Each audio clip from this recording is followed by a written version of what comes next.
Vamos iniciar um novo tópico de qualidade neste canal do YouTube. As aulas estatísticas deste canal continuam a ser publicadas. Neste vídeo, vou comentar o anexo SL da ISO.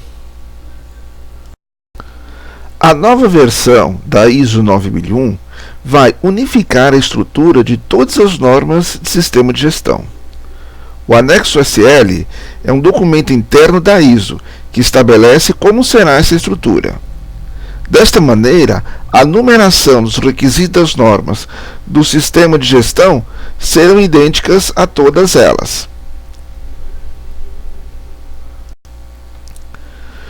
Todas as normas relacionadas a sistema de gestão elaboradas ou então revisadas a partir de agora seguirão esta estrutura.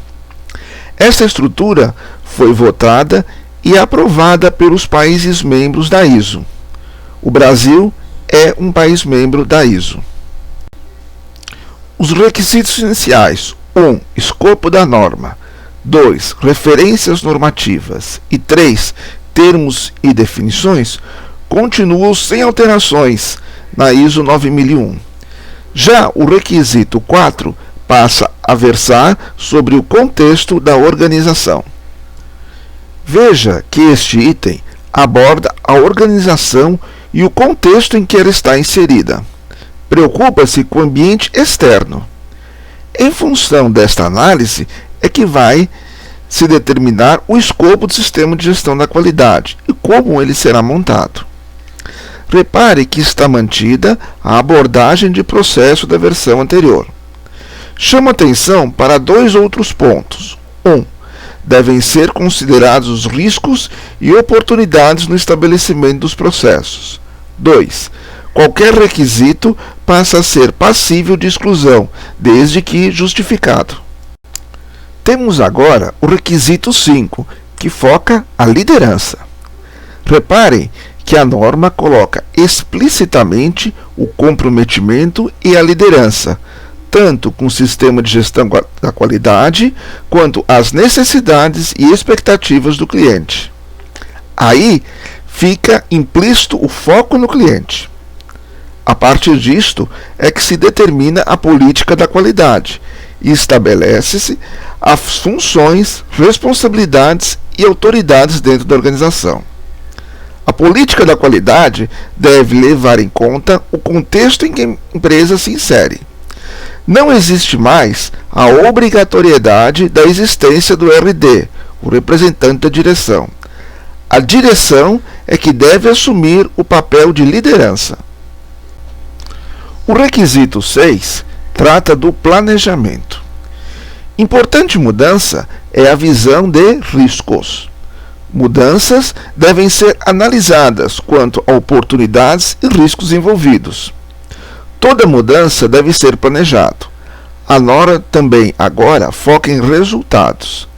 Ela deixou mais claro como definir os objetivos, como monitorar indicadores e, principalmente, o desenvolvimento do plano de ações para que as metas sejam atingidas. Repare que o processo de planejamento estratégico detalhado está sendo cobrado desde o início no requisito 4 até este. Uma observação que coloco é que os riscos a serem considerados tanto devem ser os positivos como os negativos. No requisito 7, temos a necessidade de se fazer a gestão do conhecimento. O requisito referente a recursos de monitoramento e medição vai ficar de mais fácil compreensão com esta nova estrutura da norma ISO 9001. Neste requisito, identificamos que não se faz necessário a documentação da competência, mas as habilidades continuam a ser requeridas e devem ser analisadas por ocasião do recrutamento e promoções. A conscientização dos funcionários no que diz respeito à qualidade ganha uma maior importância com a criação do requisito 7.3. Não basta mais que o funcionário saiba a política e objetivos da qualidade. É necessário que ele esteja consciente da sua importância e aplique nas suas atividades. Com relação à comunicação, temos agora no requisito 7.4 mais específico. Apresenta o que e o como deve ser comunicado, ou seja, o estabelecimento de um plano de comunicação. Este requisito está relacionado ao 423 da versão 2008. Ele tornou a informação documentada mais flexível. Fica a critério da organização estabelecer o que vai ser colocado na forma de procedimento, atentando para os pontos em que a norma exige que as informações sejam documentadas, se deve ser retida através de registros ou mantida através de procedimento. Com o requisito 8, a redação está mais clara com relação a serviços.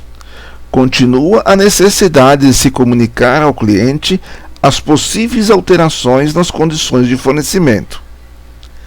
Deve-se ter informações documentadas dos processos e das alterações dos requisitos estabelecidos pelo cliente.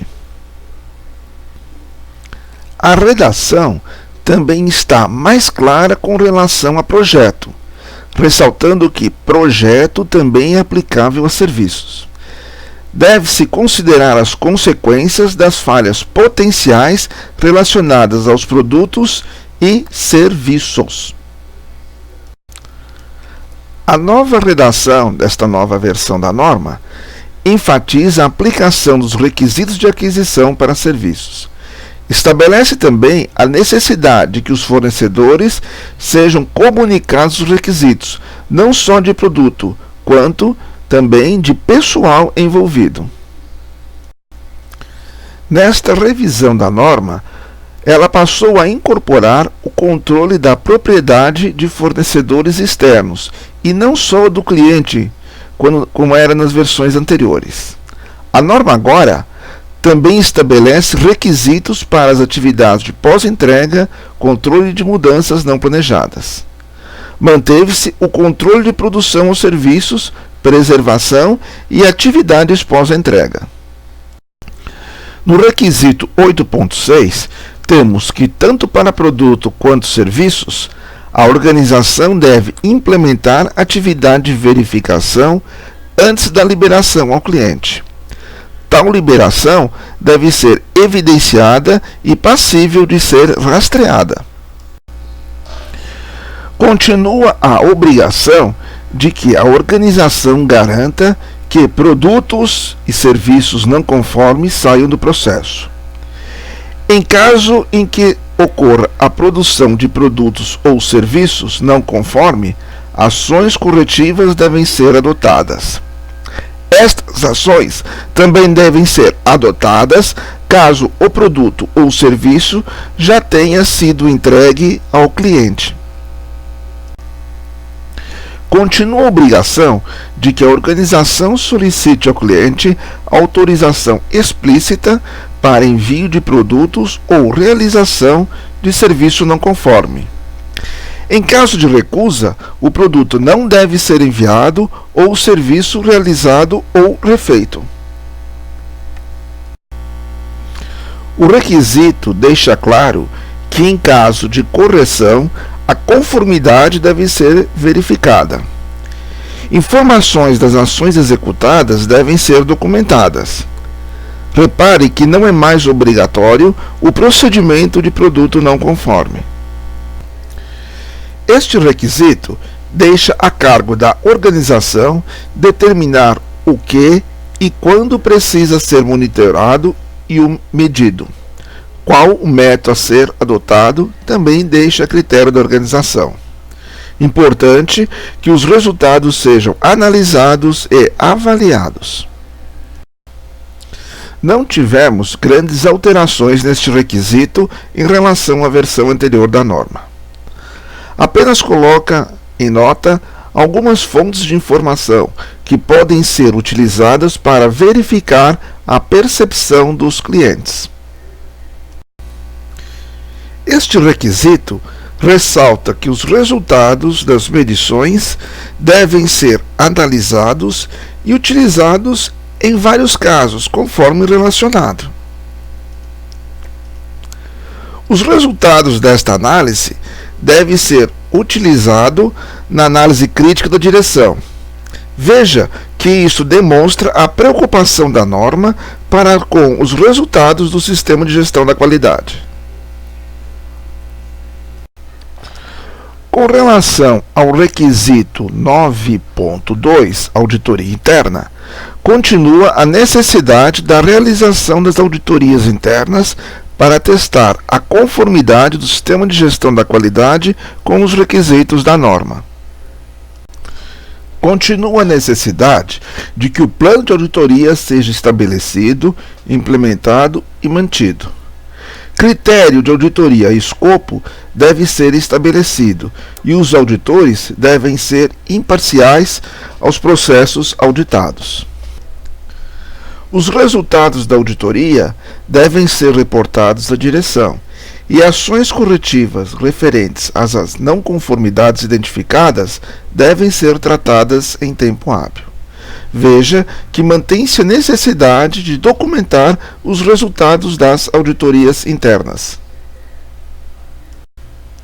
Repare que está mantida a necessidade de que se realize a análise crítica do sistema de gestão da qualidade, análise esta que deve ser realizada pela direção. O requisito também estabelece os pontos que, no mínimo, devem ser tratados na análise crítica realizada pela direção. Repare que a análise crítica deve contemplar análise de informações referentes a fornecedores externos e outras partes interessadas relevantes, eficácia das ações tomadas para enfrentar os riscos e as oportunidades, e as mudanças internas e externas que são relevantes ao sistema de gestão da qualidade, incluindo suas direções estratégicas. A norma continua com foco em melhoria. Agora ela coloca em nota de que forma as melhorias podem ser geradas. Neste requisito, temos, da mesma maneira que a versão anterior da norma, que as ações corretivas sejam adotadas para eliminar as não conformidades identificadas. Importante que as não conformidades sejam analisadas de maneira que se identifique a verdadeira causa que as deu origem. A análise da ação adotada deve ser feita. Sendo impossível eliminar a causa, as ações podem reduzir a probabilidade de que a não conformidade venha a ocorrer. Da mesma maneira que na versão anterior da norma, a organização deve documentar as não conformidades e as ações adotadas com relação a estas não conformidades. Este item demonstra que continua a exigência de uma melhoria contínua do sistema de gestão da qualidade. Temos nesta versão o fim da exigência de procedimento documentado para ação corretiva e ação preventiva. A ação corretiva continua e a ação preventiva será adotada no item 6.1, ações para abordar riscos e oportunidades. Bem, apresentamos aqui brevemente as possíveis modificações na versão 2015 da ISO 9001 em relação à versão anterior, que era 2008. Essas considerações foram feitas em função do draft que está em votação. A versão final, prevista para o final de 2015, pode trazer algumas alterações perante o que lhe apresentei. Muito obrigado e até uma próxima oportunidade.